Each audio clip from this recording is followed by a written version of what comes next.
2 Kings chapter 13, and I will tell you that I've preached this message in Brazil in several locations, and almost 1 million people have heard this message in Brazil. And the Lord, immediately He asked me to come here. I knew this was a message for this house, for Tupelo. Amen. I'm excited about that. Yes, we are. 3 other people are excited about that. Now, verse 14, we have the story, the last episode of Elisha. We have Elijah and Elisha. Elijah went up. Elisha received the mantle, the double portion of the Spirit and power. So this is Elisha, the son, a spiritual son of Elijah. But he's in the sickness that will be his last. Beginning at 14, when Elisha had fallen sick with the illness of which he would die, Joash, king of Israel, went down to him and wept before him, crying, my father, the chariots of Israel and its horsemen. Now we begin this wonderful story, this prophetic activity, this projection of the future with the last words and breath and activities of a great man. And we appear to have a king in honor. He seems to be honoring the prophet because he calls him my father. And then he also ascribes to this, to the prophetic leader, to Elisha, this concept of the chariot of Israel and the horsemen that run alongside it. We see this picture, we understand this picture from both from Elijah, when he went up, was carried up by the whirlwind, there was an appearance of the chariot of Israel. It's not the chariot of God. He said it was the chariot of Israel and the horsemen running beside it. And this is a picture of the glory of God that is assigned to a nation, because it's the chariot of Israel. So if I had time, I'd talk about the chariot of America, because every nation has this assignment of glory, and explain what that means. But what the king did was he ascribed this to this one man, because the chariot of God had followed Elisha. Where Elisha went, there were chariots available. And we see that in the 2nd chapter of 2 Kings, when the servant of Elisha thinks they're surrounded, like that lion was, by hyenas. And Elisha says, Lord, open his eyes. And he sees that the chariots surrounding Samaria, of the hills, surrounding Samaria, are filled with the chariots of God, which is a different chariot. But the chariots of God respond to the chariots of Israel. And so he's ascribing to Elisha this, where you go, the chariot of Israel goes. And in doing so, he is mourning and weeping, because he thinks the death of Elisha will leave the nation without the chariot of Israel, without a response point or a point of reference or an open door. Or, in other words, we're going to be in big trouble when Elisha dies, because we're not going to have something that we have now. How many know that's not true? That's right. In other words, he begins to mourn a loss with an assumption, a false assumption, that the death of this leader is going to leave the nation destitute, defenseless, and in fact going to leave a hole that God won't fill, an empty place that God won't fill. And that's just not true. And we're going to see that Elisha responds to that. He responds to the king's misconception in a really powerful way. And then the king still doesn't get it. And because the king doesn't get it, then the actual prophetic word spoken will never happen. And so I've preached this from many points of view. For Brazil, I was pointing out that they are experiencing one of the greatest moves of God in history in that nation. It's affecting the culture. It's affecting every aspect of the culture. And as that's occurring, I said to them, we need to talk about the passion to finish. Because you've had the passion to start, and now you're carrying the passion to continue. But do you have the passion to finish? And this is exactly the message that Elisha is bringing. Do you have the passion for what's coming next? So when he says this to Elisha, the king says, my father, and weeps. He wept and mourned, began to mourn his loss, recognizing that Elisha was on his deathbed. Elisha instead says, now open a window to the east. Open the east window. And now that we all know that direction, thank you. That's west, right? Isn't that what you said? So this is east, right? Okay. Open the east window. And when he did so, he said, now get some arrows and bows. At first he said, go get a bow and arrow. And then he told the king, put your hand on the bow. And he put his hand on the bow. And Elisha put his hand over the hand of the king. Did you get this? He put his hand over the hand of the king. He put his hand on the bow, and then he put his hand over the hand of the king. And then he said, open the east window. I want to start there in our discussion. And when he says to open a window to the east, he's speaking of the future. Because he's saying that's where the sun comes up. I want to talk to you about tomorrow. Yes, I know I'm on my deathbed, and now you're mourning the loss of Elisha, and you're making the assumption that there's going to be an empty place that won't be filled. But I want to help you understand, King, that God will never leave his places, essential places in the kingdom empty. He will fill them. And one of the things I want to say to this house is that you feel like you have some empty places, and in 2019, God's going to begin to fill them.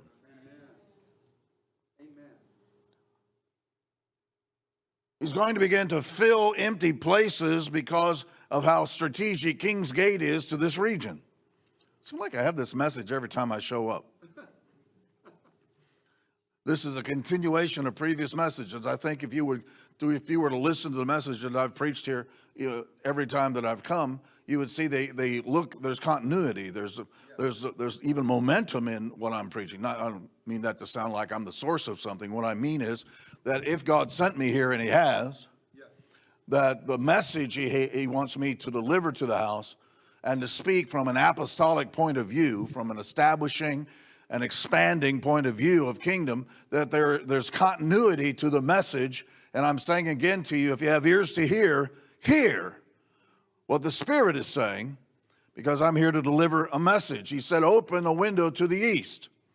Now, if your focus has been on the past instead of the future, to the point of mourning the past, or in the present you're anticipating loss, then your focus, you see, you'll be devastated. You'll begin to invest your passion in the past. You'll invest your passion in a sense of loss.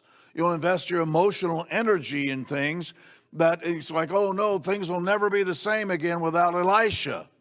Well, Elisha knows very well how it feels to experience loss, because he stood there and watched Elijah be carried up to heaven. And yet, if you'll recall, the posture, the emotional posture of Elisha was, Elijah said, I'm going to be carried up. And he said, now, Elisha, you can stay here.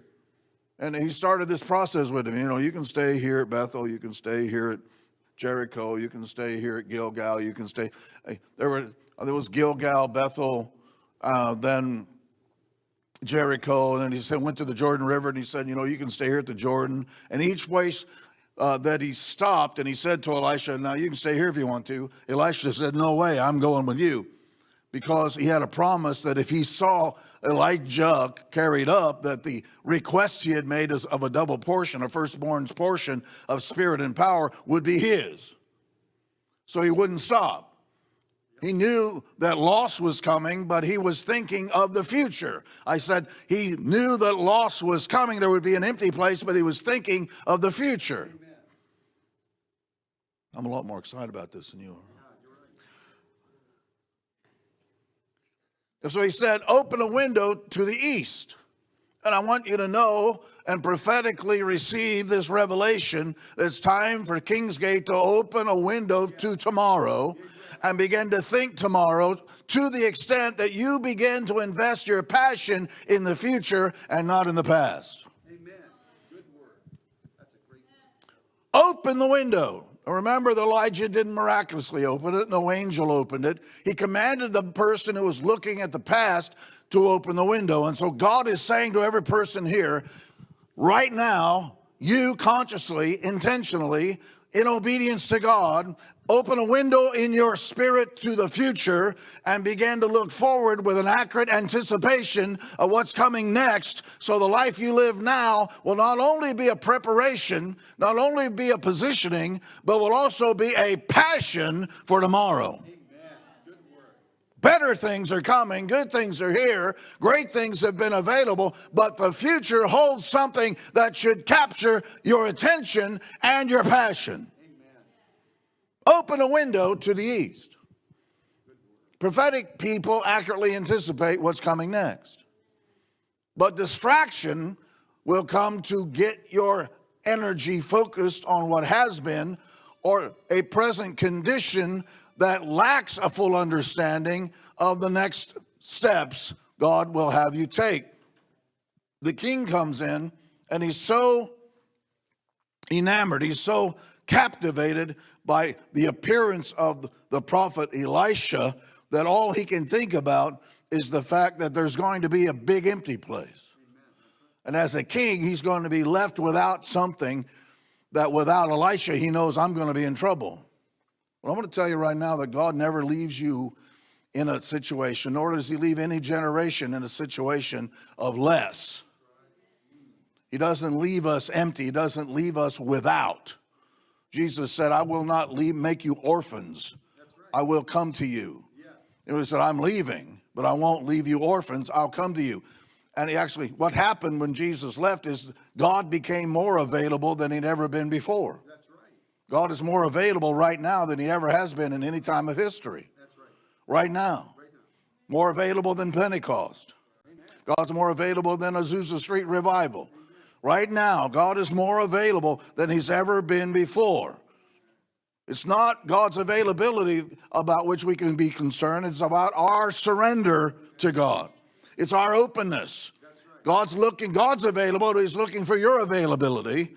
So the enemy is working to get you absorbed in things that sap you and empty you of your emotional energy until all you have to bring to God is your emptiness and say, I'm here to be filled up again. And guess what? God will respond to your emptiness. If you're empty, come to God empty. He'll respond to your emptiness. But he's looking for a church that's not empty but full. He wants fullness. And so the enemy's distractions come to empty us of our emotional energy or our passion. Jesus says in Luke, he says, men ought to pray all the time and never lose heart. Never be empty of passion. So Jesus understood that the one thing that would distract intercession was an emptiness of emotional energy. So I can tell you, if you are an intercessor, and there are many in this room, if you're prophetic, and there are many in this room, if you have a call of God on your life, and many of you do, you will discover that the enemy's method is distraction. Because he will get you invested in something right in front of you that causes you to be focused on a loss instead of focusing on the east window where there is coming something greater than anything you've experienced before in your life. And the prophetic word that's going to be released to this king says to him, your future is filled with a promise and with a projection of something God's going to do in your tomorrow that is greater than anything you have ever done as a king. Amen. Your greatest days are ahead, king. So stop looking at loss. Stop looking at the death of Elisha and start looking through the window that's open to the east. Amen. I told him to get a bow and arrow. Are you excited about that? Do you have a clear vision and understanding of your tomorrow? See, this time of year is a wonderful time of year for many people. For me, it's a prophetic time of year because I'm already thinking 2019. Yes. I'm a forward thinker. Yes. I'm thinking about tomorrow. The past is not like it's not close to me, but the past never dictates my feelings.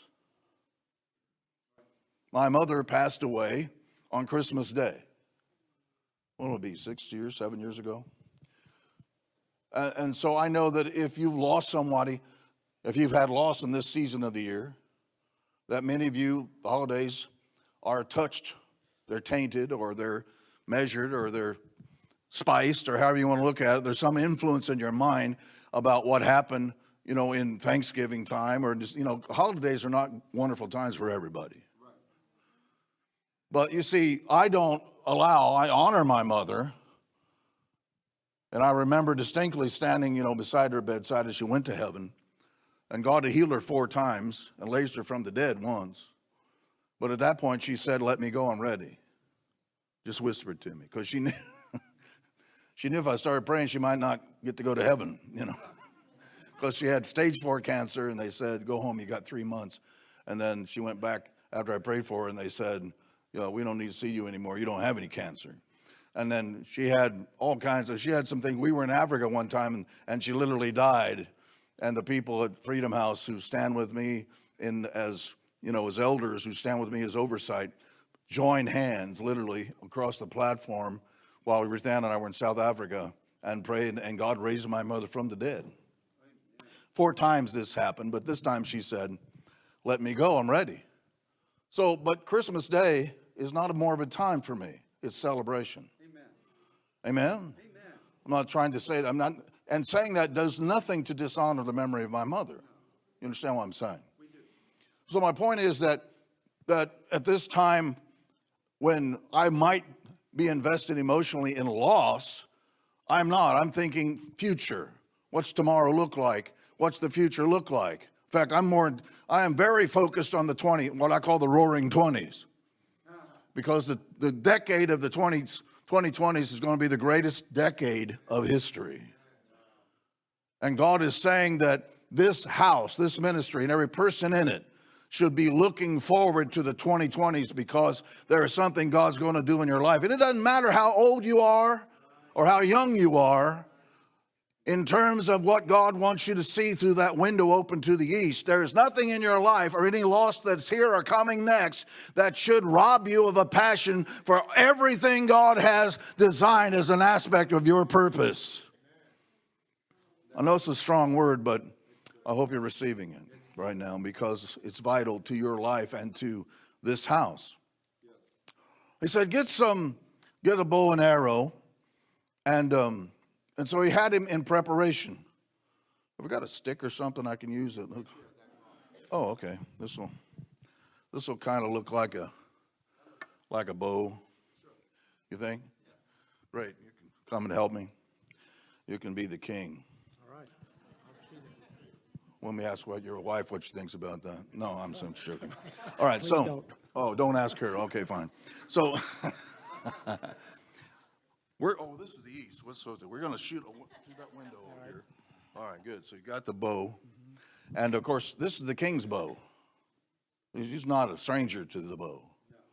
It's not Elisha's bow. It's the king's bow. That'll preach, but I don't have time to preach that.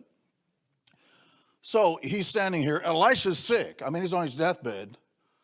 And so he gets them all ready, and he says, "Open a window to the east."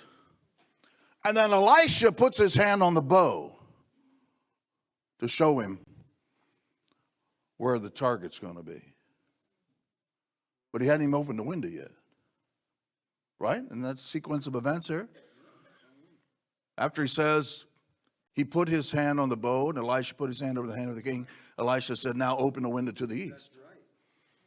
And so before the window's even open, Elisha is showing the king with his own bow and arrows. Go ahead and put an arrow in there. All right. He's showing him where. This is the prophetic, the hand, you see, of the prophet who says, "I want you to aim your weapon into tomorrow." Because what we're going to release now is not for yesterday, and it's not about my present situation as a dying prophet. It's about this nation that you lead, and I have been a part of as God sent one, as the chariot of Israel. This is what God wants to do tomorrow, and you need to have a clear understanding and vision of that. You need to stop mourning about my present condition and the loss of Elisha, and start thinking about your leadership and where you're going to take this nation tomorrow. Good word. And so his hand's on the bow. Then Then it says, the Bible said, that Elisha put his hand on the king's hand. Yes. And Elisha is feeling something. He's feeling some passion. Mm-hmm. Yes. He's really concerned about the king's passivity because he feels passion. We're going to see that in a moment.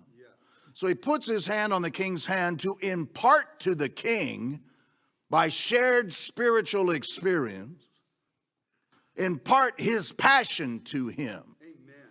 Because he knows he's dying, and he knows that Israel needs a leader that has the passion of God for its purpose in the future. Amen.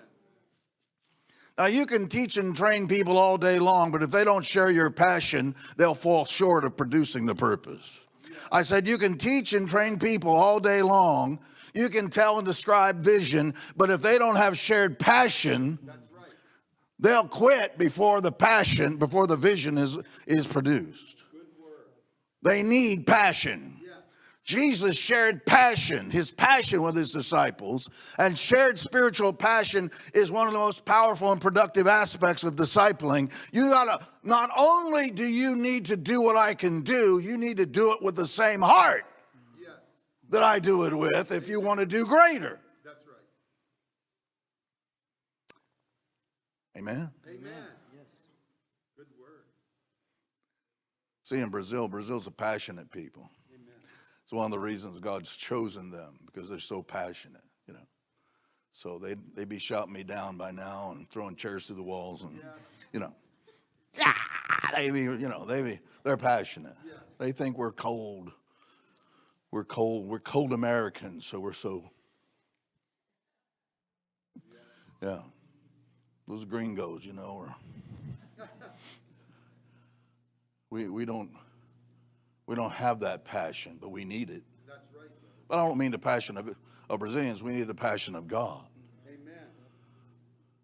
But because they're passionate people and they're willing to make their passion a sacrifice to the passion of God, once they put their passion on the altar, the fire of God hits them. And because they're an expressive people, they're not ashamed of their passion. They're not ashamed of their passion. And to express their passion, when the passion of God comes, they're not ashamed to express the passion of God. You know, some Americans are kind of like the woman with the alabaster box. They're afraid that if they share their passion, they'll run out of passion. Now, it's true that if the passion in which you're functioning is your own passion, you may have a passion deficit. But I'll tell you right now, if you function in the passion of God, there's more where that came from. And he will consume you. He is a consuming fire. His passion will so consume you that stuff that you are now interested in will fade away. And what's in the future for you, to which he is pointing this arrow of prophetic power and purpose, that which he is calling you to do next will become so important to you that you will sacrifice everything in order to produce the purpose of God. Amen. Amen. And so he said, shoot. And when he shot the arrow, remember, Elisha told him where to shoot it, and he wanted him to shoot it with passion. When he shot the arrow, Elisha prophesied. Stay right there, please. Thank you. You're doing great. You're a good king, good obedient king. Your wife's a little concerned about it, but she's going to be all right. The arrow of God's salvation. Wow. I mean, whoa. You can get goosebumps on your goosebumps when you feel the passion of Elisha. Amen. It's the arrow of God's deliverance against the Syrians. Amen. You're going to battle Syria until there's nothing left of that enemy. That's right. Man, that is so exciting. That is exciting. Did you know you can get such victory over some enemies that you never have a problem with that enemy anymore? Now, we taught that in level 1 of Freedom Ministry when I was here, but let me say it again. You can get such victory over some enemies that you never have a problem with that enemy anymore. We were talking today about striking the ground and doing battle with principalities and powers. Do you know you can actually defeat, I'm talking about removing from history, or destroying a principality, a ruler, or a cosmic dominator, but you can defeat them in the region over which you have assignment, so that your region is transformed, because the enemy that's been creating a spiritual condition can no longer function here. You can see the transformation of a region because you defeat that enemy so well. You never have a problem with that enemy anymore, because that enemy has to go someplace else if he wants to create a spiritual condition. If he wants to victimize people, he has to go someplace else, because he's not going to be doing that in Tupelo, because the arrow of God's deliverance is going to strike him in the heart. You can have victory over your addiction. You can have victory over your fear. You can have victory over your passivity. You can have victory over your unforgiveness or your bitterness, your bitter root judgment, where you keep waiting on God to get them for whatever reason that you want them to get it. You can get such victory that you never have a problem with that enemy anymore. Spirit of lack, poverty can be broken off your life. We just go down the list, right? Spirit of infirmity can be broken off your life, and you just never have a problem with that anymore. I know my dad had diverticulitis, and so I remember the time when I began to experience that kind of discomfort in my own intestines, and I thought, here we go. Got this generational curse functioning in me. I remember when I went to Virginia Beach, Virginia for a conference, because God told me to go. That's the only conferences I go to. And even if I'm invited to speak, the ones God tells me to go. And I went there, and they had ministry available for people, and I signed up because I like ministry. Yeah. I mean, I like to be ministered to too. I need a checkup, tune up. I need help, right? Yeah. Doesn't matter how holy you are or how anointed you are. You should be willing to submit to ministry. I do. And so I submitted to ministry. And when I came into the room to be ministered to, there was this guy and two ladies, and they were bold, and they didn't wait. They just went for it immediately. Walked right up to me and started poking me in the stomach. Yeah. This is a wild story. You like wild stories? Okay, since I experienced it, I'll tell you the wild story, and you can decide if you believe me or not. And so I felt something moving around inside of my abdomen, and so did they. And then they started like, there it goes, there it is. I'm just telling you what happened.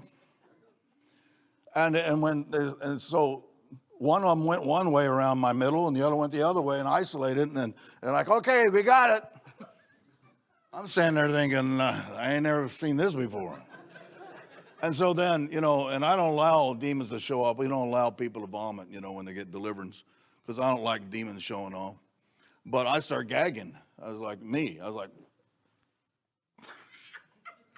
I'm like, wait a minute, I don't allow that to happen, And I fell on the floor, and I knew that spirit of infirmity, I don't know why I'm telling this story, but it's fun. I hadn't thought about this in a long time. I felt it come out of me, and then I began to deep breathe, like, if I do that, I'll hyperventilate and fall over, right? But I kept doing that and didn't hyperventilate. And as I did, I knew that my blood was becoming so oxygen rich that those tissues that had just received deliverance were being oxygenated. I mean, I knew this in my spirit, and being restored. So I stayed still and did my deep breathing until I was done. When I got up, that was it. I've never had a problem with diverticulosis or itis ever again. It's over, done. That spirit, not every time you get healed is it demonic, but that spirit of infirmity, a demonic spirit, was assigned to me. That was gone. I got victory over it, and so I don't have to eat goat milk yogurt and then pass up, on the tacos. I can eat food that my dad can't eat, because every once in a while, my dad he has to, he'll have to spend 2 weeks eating stuff that only babies can eat. And in that, man, that wouldn't work in Brazil, especially, my friend. I go there and they want me to eat, right? So, and I want to. So, I travel into nations where if you eat with the people, this is honoring. And so I've eaten a lot of wonderful things. And Brazil's the best food in the world, except my wife's cooking. Whew, that was close, wasn't it? And because I got victory over that enemy. What I'm saying to you is, what the enemy will do, he will attempt to convince you and intimidate you into thinking that whatever the condition of things are now, they're going to stay that way forever. That's right. That's what he does. And then with the death of Elisha, you see the king is thinking, wow, these Syrians, man, whoop up us, and now I don't have Elisha anymore. What am I going to do? Elisha said, I got a great idea. Why don't you get the same passion? Why don't you learn how to shoot the arrow? Why don't you learn how to prophesy? Why don't you get shook up about some things until the passion in you will release the same kind of chariot of Israel power and those horsemen that run beside it. So I won't be missed. You will lead this nation forward into something even greater. It sounds like Jesus. You can do what I do and do greater. Amen. Can you say amen? Amen. And so now we're going to have a test. And Elisha says, that's all I want you to understand what this is about. It's about passion. Elisha says, now take the rest of the arrows, king. All the arrows. Now, if you ever had a bow and arrow, you know that the arrows need to be straight. So the last thing, is King's Gate listening to Dr. Don right now? Are you listening? Yeah, we're listening. The last thing you want to do with straight arrows is the very thing Elisha asked him to do. He said, take the arrows, all of them. You're not going to have any left. You already shot that one, it's gone. And it prophesies, but now take the rest of the arrows. Now you don't have any arrows except the ones in your hands. Take those and strike the ground. Now, what's going to happen to straight arrows when the king starts striking the ground with them? They're going to be worthless. That's right. Yeah. What's a bow without arrows? Bing, bing. I mean, it's not worth much. And so he says to the king, I'm going to test you for your level of passion. I've just imparted passion to you, or attempted to share my passion with you, because it's not just your accuracy with the bow. It's not even just the prophetic word. It's not even just the prophetic word. I say it's not even just the accurate anticipation of what God wants you to do in the future. He said, I'm going to test you for all those things. I'm going to test you for your passion. And he said, take the arrows and strike the ground. Yeah. He's ordering the king around. Strike the ground. And he struck the ground 3 times and he stopped. And when he stopped, the passion of Elisha showed up in a different form. I could preach about that. I used to preach a message, what are you mad about? I'm just going to lay this down there. And people are, I'm not mad about anything. I was like, well, then you should be, because there's some stuff going on right now that you ought to be angry about. That's right. Should be a righteous anger, but you should be angry. Yes. I'm angry. I don't stay angry. It's not my highest motivation. But when I understand what's going on with abortion and demand, I get angry. I understand that some men beat and abuse their wives. I get angry. Every man in here should be angry. There's some of these guys, I just like to take them around back and whoop them up. They need to be whooped on. Men who beat their wives need to feel some beatings. That's right. Yeah, I don't know if you like that or not, but I'm just being honest. Because it makes me angry. If anybody messes with kids, it makes me angry. And I should be angry, and and if you've lost your ability, if you've been so traumatized, or you've been so, if you just lost, you're so passive that you see, like it happens every day, it happens every day. Yeah, it happens every day, and it makes me angry every day. Right. You see what I'm saying? Right. I mean, I don't watch, if I watch the news, then my wife will turn it off. Because I refuse to watch it and not respond to it with my spirit. And so I'm ready to shoot the TV and throw something at it. And I'm like, you stinking liar. Yeah, I mean, I'm sorry, but no, I'm not sorry. It's just true. So, unless you want me to be real about it so I don't become passive and just start putting up with it, don't let me see it. Because I refuse to become a victim of passivity.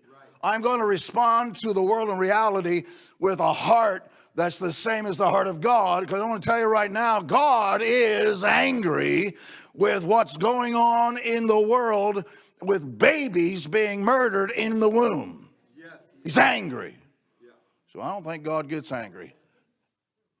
Think differently, because God's angry. And the Bible says so. He's mad about it. And you should be too. And so was Elisha. He was angry. I don't think the king understood. He said, why did you hit the ground 3 times? Now here's the shocking thing about it, because you may have never heard this before. But the prophetic word that Elisha prophesied is never going to come true. He prophesied, he said, the era of God's deliverance, and you're going to beat up on the Syrians until there's nothing left of them. And then he turns around and says, that ain't going to happen. Right. It's not going to happen. Not because God didn't want it to happen. He says it's not going to happen because you're so passive. You're going to fight him 3 times and you'll win every time. But you're not going to destroy Syria to the point where there's nothing left of them. You're going to continue to have a problem with the Syrians, and so will the generation following. Thank you, O King. Live forever.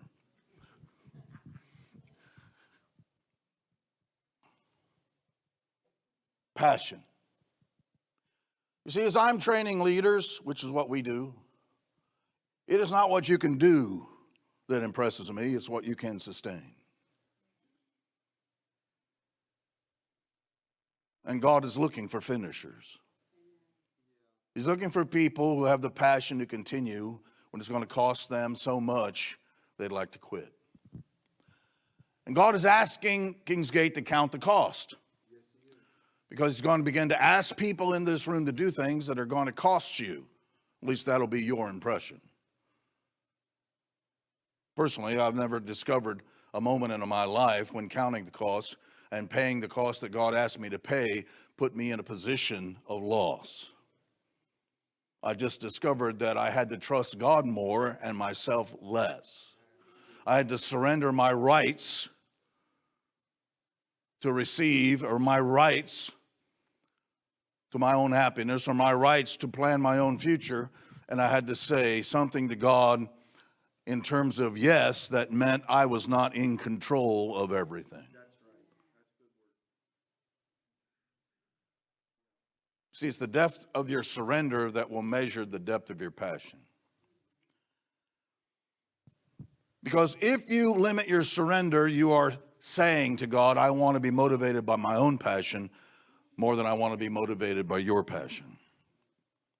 Jesus surrendered, and the process of testing his passion, a test which he passed with flying colors, brought him finally to Gethsemane, where we see the measurement of his passion as sweating, as it were, great drops of blood. That the measurement of his passion, the test of Jesus' passion in Gethsemane was so great that God the Father sent an angel to strengthen him because the test was killing him. And it was Jesus was facing the fact that he could die in Gethsemane before he got to the cross. That didn't happen, but the enemy was trying to kill Jesus before he got to the cross. And Jesus' passion, the test of his passion, was not what I want, what you want. That was the test, you see, of his obedience. Amen. Good word. The test of his submission came in the last words he spoke on the cross when he said, Father, into your hands I release my spirit. Because Jesus did not raise himself from among the dead. His Father raised him from among the dead by the power of Holy Spirit. So in other words, Jesus was saying, I'm going to release my spirit to you, Father, because I am going to submit everything to you, even my future. If you don't raise me from among the dead, I'll be dead. You know, Jesus didn't pass out, right? He was dead. And that was proven more than one way. They didn't break his legs because he's already dead. And then they put a spear up underneath his rib cage, and his heart had burst, and out flowed water and blood because his heart had literally burst inside of his chest. And these are the proofs of the scripture that Jesus didn't pass out. He was dead, and everybody knew he was dead.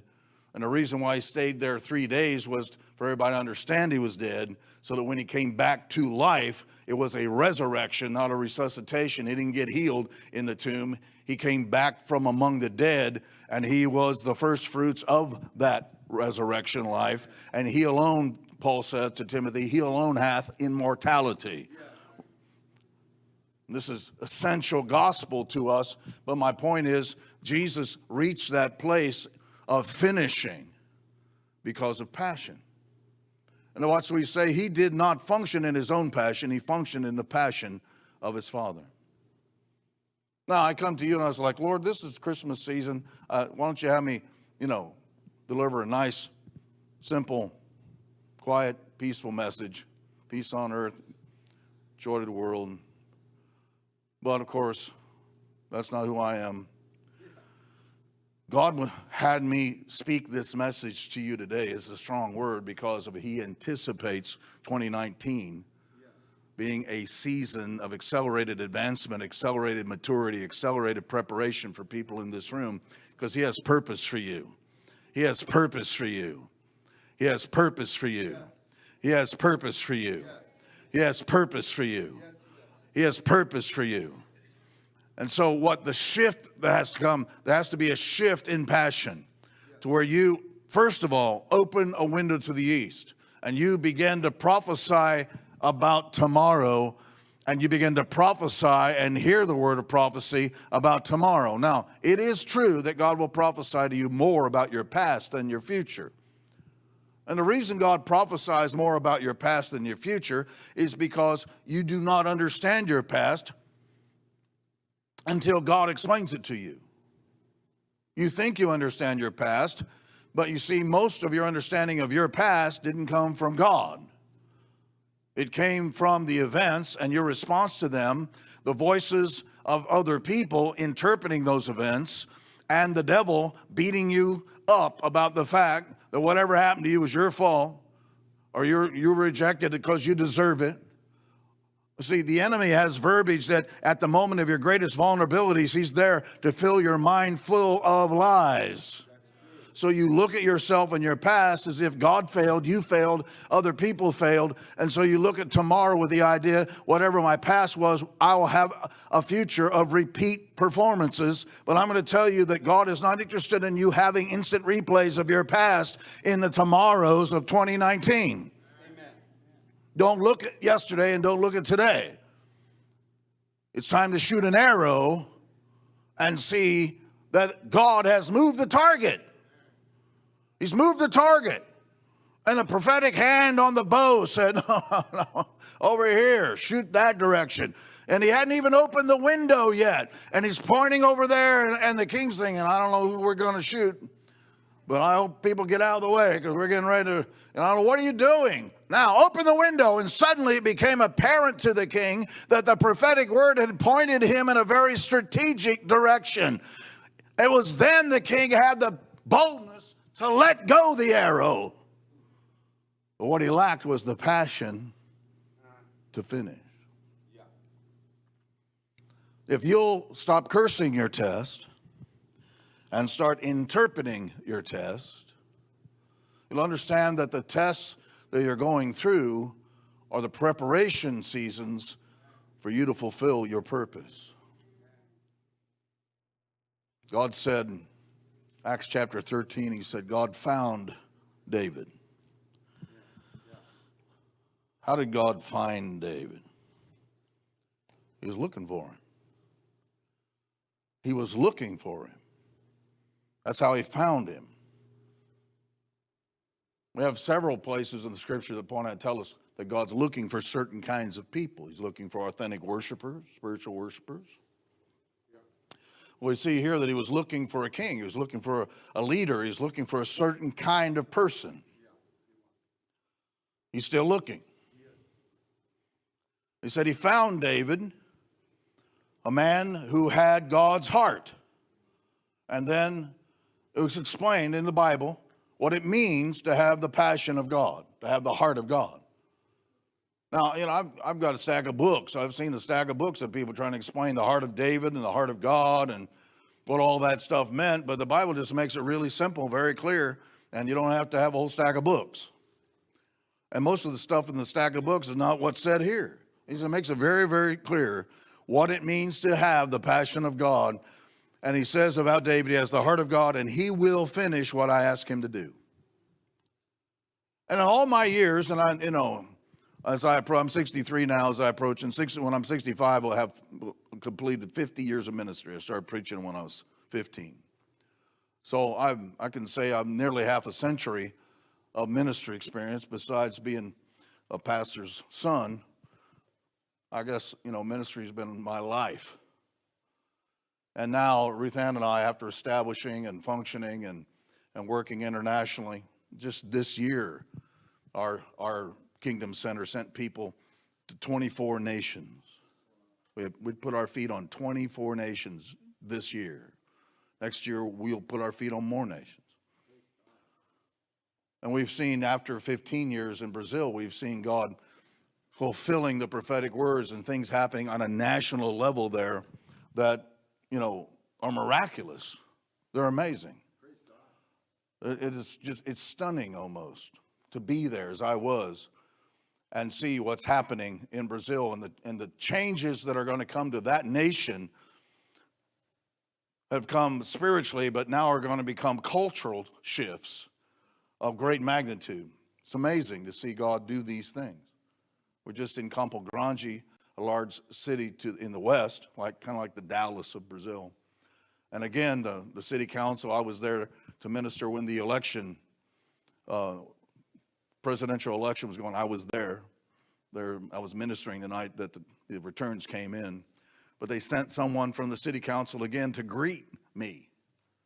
And the mayor had previously presented our ministry with a plaque to say, your ministry has transformed our city of 1 million people, to the point that witchcraft was so broken and poverty so broken that they look back now and they say the God of the Bible came and set our region free, and we now have become a region of prosperity, of peace and health because of the gospel. And they gave me a plaque, and then when I go to speak there, they send somebody from the city council to greet me and have me pray for them and pray for the city again, because they recognize that, they honor that. Isn't that powerful? It is. God is so strong. I mean, the ground shook at times, literally, in Campo Grande, and things continuing to happen there that I expect the years in the future to be even stronger than they were before. Wow. Wouldn't you? Yeah. And so when we train people, and as I have trained people, and I have this history of training people, what I have observed is that I know many people who have the gifts of the Spirit. That's easy, because you don't do anything except receive. Who have the anointing. That's easy, because you don't do anything but receive. And I know many people who have natural abilities and capacities. Again, those are given to you by God. Some people I know, are beautiful, have a beautiful countenance. They don't have any hair on their heads. Only the most beautiful heads God's willing to reveal. It covers up the rest with hair. But none of those things guarantee me as a leader that you have the heart of God. What tells me you have the heart of God is that you can finish things. Because anything God asks you to do will be forward motion into the territory the enemy now claims. You don't have to go looking for a demon every morning to beat up on. All you need to do is positively press for the purpose of God, and you'll run into his enemies. Yes, that's And so we engage with them not because we picked the fuss, because God picked the fuss. Yeah. We're not fighting our enemies. We love our enemies. We fight God's enemies. We don't wrestle with flesh and blood. We fuss with those principalities and powers who say they have claims to the inheritance of the inheritor. And we as his representatives partner with Jesus in saying to those usurpers of his inheritance, get off this land, get off of these people, get out of here, because this does not belong to you. And as we do that, we are tested. And God is in favor of us being tested. And as a leader, I test leaders. I put them to the test. I'm not going to send people into nations, into Africa, into Brazil, in Costa Rica. I'm not going to send them into the nations of Europe. I'm not going to send them into the nations of Asia if I don't know that it won't kill them. Because I'm asking them and sending them to go places where they're going to have a ministry and testimony that could cost them their lives.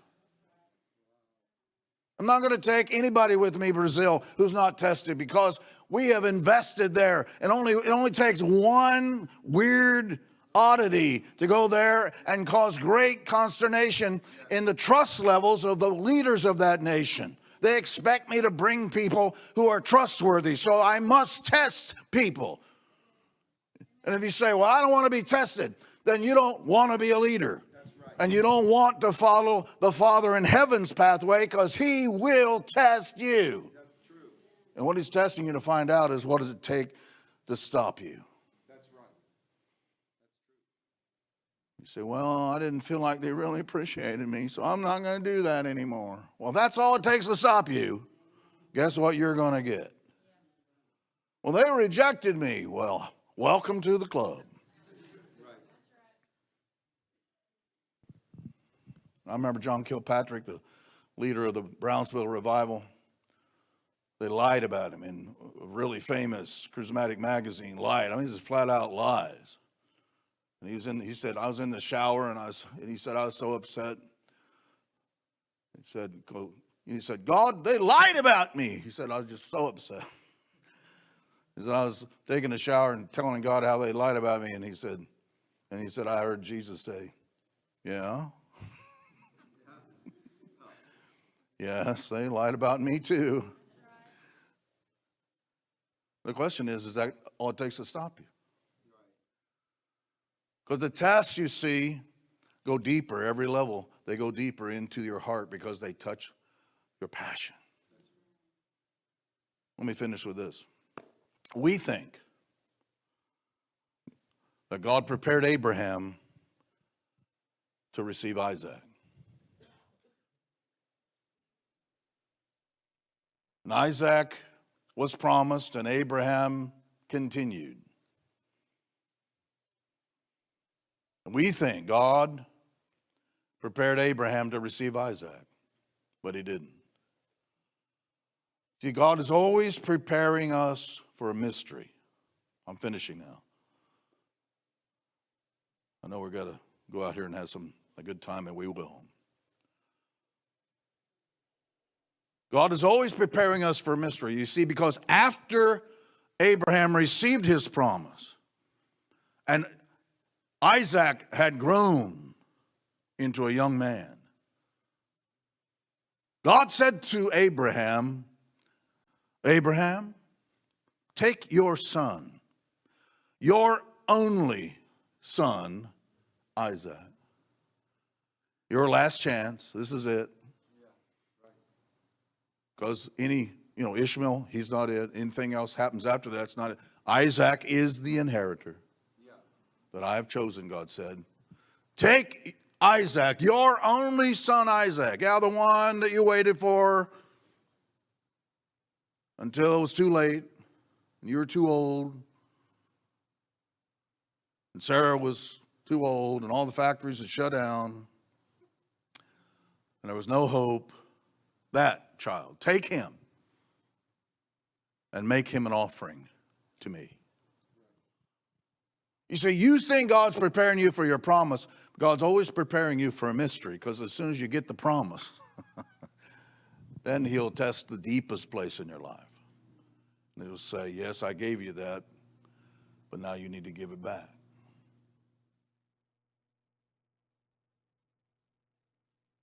God is always preparing us for a mystery.